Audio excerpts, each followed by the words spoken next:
बिस्मिल्लाहिर्रहमानिर्रहीम। Inter part 1 2015 group 1 English का paper है कंपलसरी का। तो पहले नंबर 20 मार्क्स का जो है वो हल करते हैं। इसकी इंग्लिश भी पढ़ेंगे, उसकी उर्दू भी पढ़ेंगे, ताकि पढ़ने वालों स्टूडेंट्स को आसानी से समझ आ जाए और याद करने में भी उनको आसानी हो। तो पहला सेंटेंस है, द गर्ल लुक्ड स्टन्ड, यानी कि लड़की परेशान दिखाई दी। तो स्टन्ड का मीनिंग परेशान और कंफ्यूज्ड का मीनिंग भी परेशान। स्टन्ड कंफ्यूज्ड यानी कि परेशान। सेकंड है, there is time to refrain, परहेज करने का वक्त है। तो रेफ्रेन परहेज करना, एब्सटेन परहेज करना। तो रेफ्रेन एब्सटेन यानी कि परहेज करना, रेफ्रेन एब्सटेन। थर्ड है, he looked at the goitre with an air of कॉनेसिस, से उसने गोइटर के मरीज को महर के तौर पर देखा। तो गोइटर का मरीज जिसका गला फूला हुआ होता है, और कोनेसे का मीनिंग माहिर के तौर पर, और इसका मीनिंग है क्रिटिक। माहिर कोनेसे क्रिटिक दोनों का मतलब माहिर। Number 4, mister Spalding note वेरली, mister Spalding ने सर हिलाया थके हुए अंदाज में मिस्टर स्पेल्डिंग ने सर हिलाया। तो वेरली टायर्डली थके हुए, वेरली टायर्डली थके हुए। Number 5, Mister Jones did not embarrass the boy,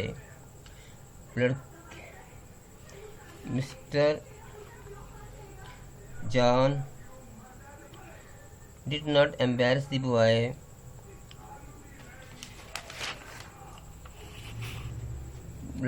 Mister John ने लड़के को शर्मिंदा नहीं किया। एम्बेरस कंफ्यूज बामानी शर्मिंदा करना। Number 6, the children hollered at the deep dome of Martin sky, बच्चों ने मरीख के आसमान जो गुंबद नुमा था उसके ऊपर चलाए, यानी कि हॉलर्ड किया, चीखे चलाए। शॉउटेड, हॉलर्ड शॉउटेड यानी कि चलाना, ज़ोर ज़ोर से चीखना या चलाना। Hollered shouted, the children hollered at the deep dome of Martin sky, यानी हॉलर्ड और शॉउटेड यानी कि चलाना। The sunlight was coming out distorted मसखा शुदा, टूट फूट का शिकार, यानी सूरज की रोशनी टूट फूट कर यानी कि रुक रुक कर आ रही थी। और डिस्टोर्टेड टेम्पर्ड यानी कि असल की बजाय उसमें कोई तब्दीली आ जाना, डिस्टोर्ट हो जाना, उसके टुकड़े टुकड़े हो जाना, उसके हिस्से हो जाना। डिस्टोर्ट टेम्पर्ड यानी कि उसकी टुकड़ों की शक्ल इख्तियार कर लेना। The sunlight was coming out distorted tempered, यानी कि सूरज की रोशनी टुकड़ों की शक्ल में आ रही थी।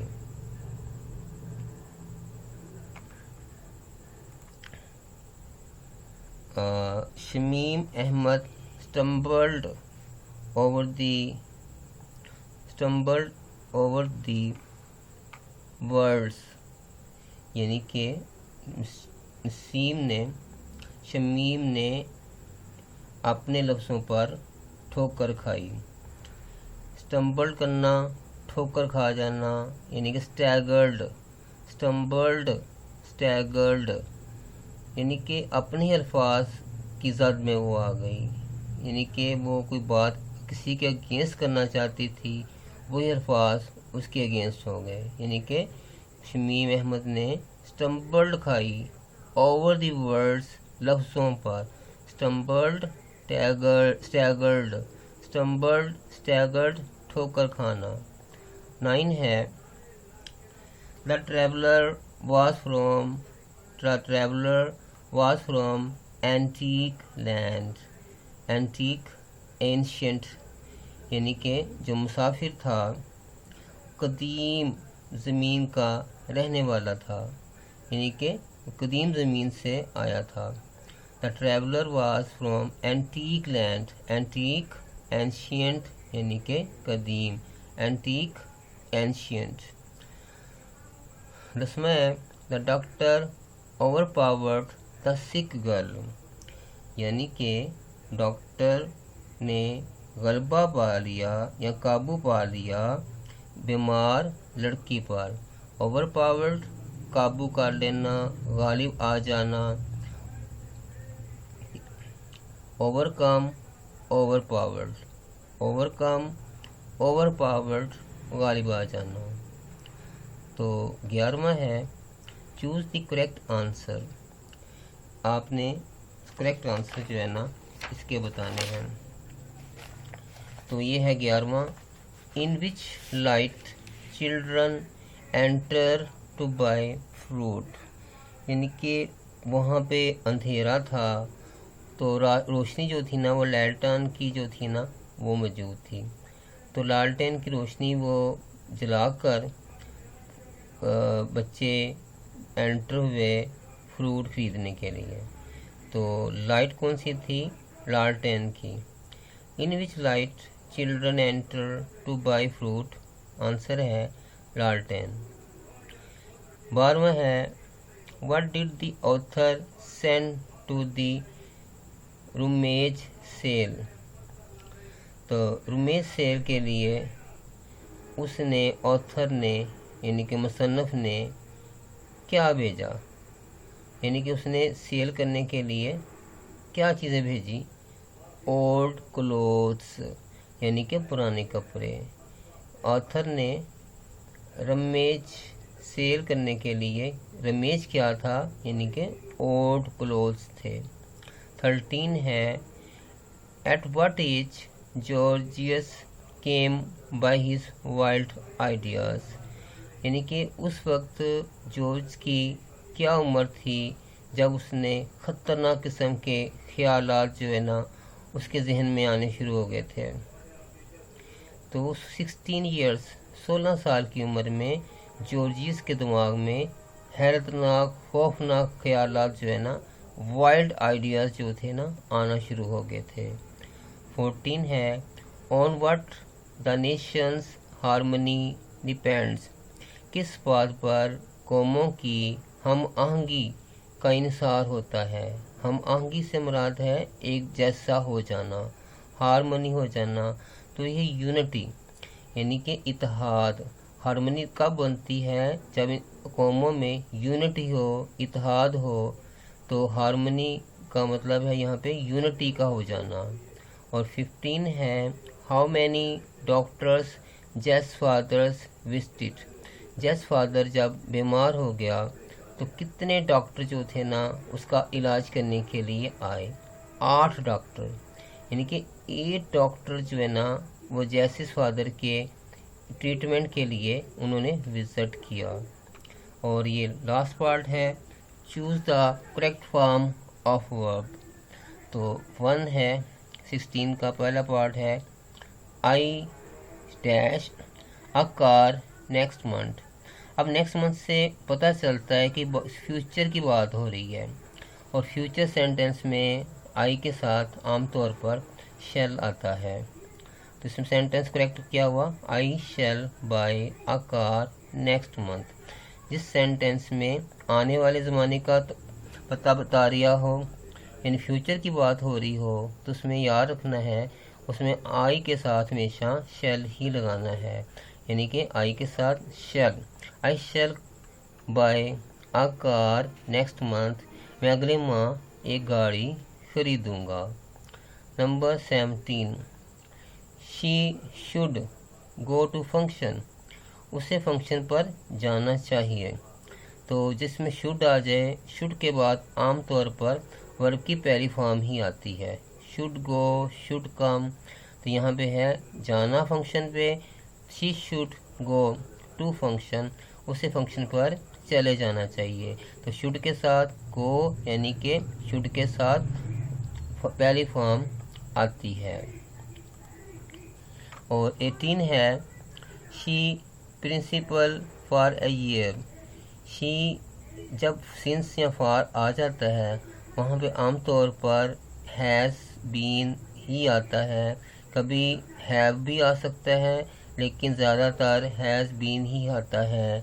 हैज़ बीन आता है ही शी के साथ, और बाकी के साथ हैव बीन आता है आई वी यू दे के साथ। तो इसका मतलब क्या हुआ कि जब हमने यहाँ पे फॉर देख लेना है, बाद सूरतों में सिंस देख लेना है, तो उसके साथ हमने याद रखना बीन आता है, शी के साथ हैज़ बीन और ही के साथ भी हैज़ बीन। इसके अलावा जितने भी सेंटेंस होंगे आई वी यू दे, इनके साथ हैव बीन आ जाएगा। तो इसका मतलब क्या हुआ, वो 1 साल से प्रिंसिपल बनी हुई है। She has been a principal for a year.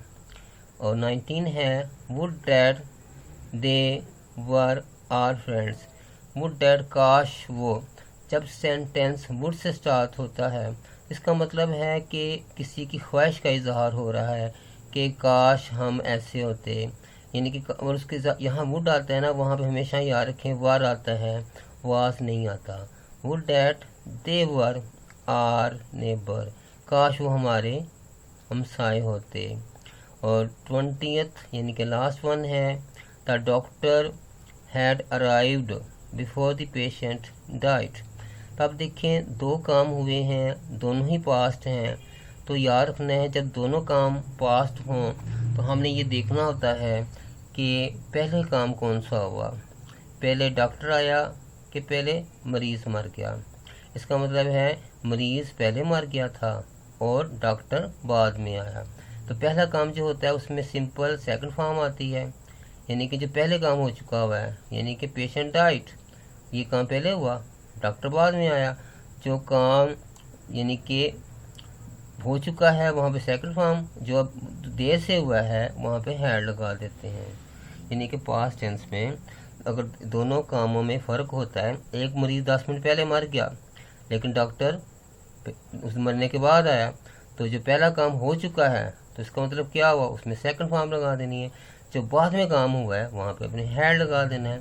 इसका मतलब है डॉक्टर हैड अराइव्ड, यानी कि डॉक्टर तो तब पहुँचा जब मरीज़ मर गया था।